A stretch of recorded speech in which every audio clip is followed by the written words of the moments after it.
The Drought Monitor out each week from UNL, and this last week, no drought in Kansas.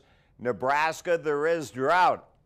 Strangely enough, it is in the extreme southwest part of the Panhandle, and that would roughly be out in the Kimball, Nebraska area and southern and south of Scotts Bluff. Well, above normal is what we see for the rest of March. For Nebraska and Kansas, not necessarily good news. Temperature-wise, some 5 to even 15 degrees below normal through a big share of Nebraska and Kansas. It does cover a big share of the country, as you can see as well. As far as 3 months are concerned, above normal precip, roughly the southwest half of Nebraska, almost all of Kansas. Otherwise, normal in the precip category for eastern, northeast Nebraska, and for the temperatures, normal for both Nebraska and Kansas 3 months ahead. Well, for tomorrow, a slight chance of rain in the forecast, definitely cooler.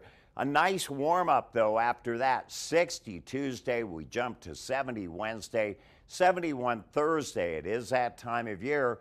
Isolated storms a possibility on Thursday night.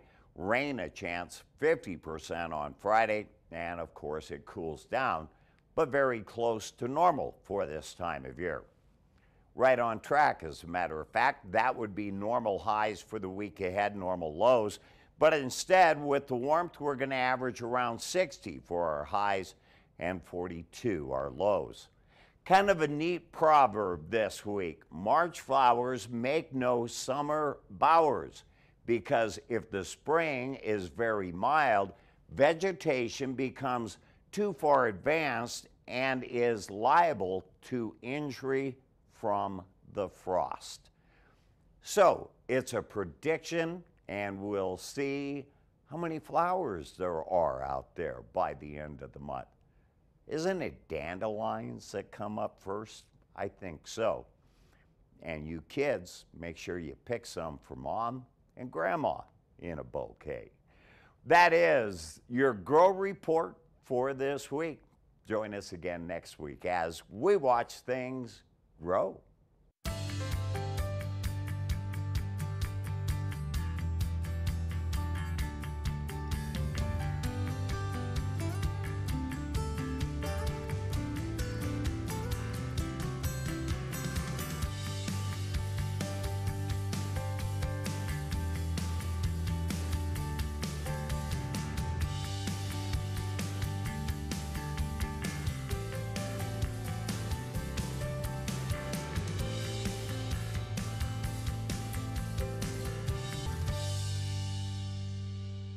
We truly appreciate all of the photos you've sent to us. An easy way to do that is to go to our website, nebraska.tv, and click on Chime In. Geographically, 90% of the land in Nebraska is used for agriculture, and the area up around the Niobrara is certainly devastated. NTV's Alex Whitney was there to see how the recovery begins. Complete devastation here in northeastern Nebraska as the many different communities start to pick up the pieces after last week's flood. But while many communities aren't in immediate danger anymore, there are still several that are lacking essential city services. Boyd County, the home of the Spencer Dam and the Highway 281 bridge, was one of the hardest hit areas of last week's floods, and officials are trying to tackle a laundry list of problems. It's been quite rough. A water line that was broke, the telephone line is broke, 281 is closed. We've got 4 bridges in the county, and we have one that, when we get done, might not be compromised. On that laundry list of issues, access to clean water is one of the chief concerns for folks in all of Boyd County. Complications with sand pushed by floodwaters has taken out the entire county's water systems, including drinking water and sewage. As far as services, no water, but they have porta potties around. Our sewer system's been compromised for right now, so they're filled up with sand, so they're trying to get that resolved. Unfortunately for folks in Boyd County, officials are estimating it will take at least a week or two to get running water again, but predicted it could take as long as 6 weeks.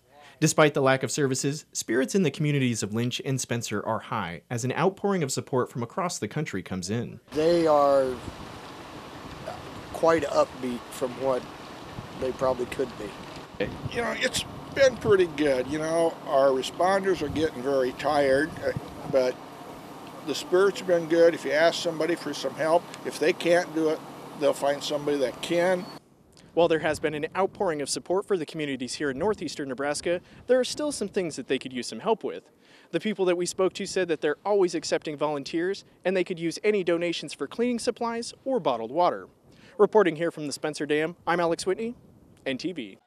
Stay with us. Next, we pay tribute to the spirit of Nebraska Strong.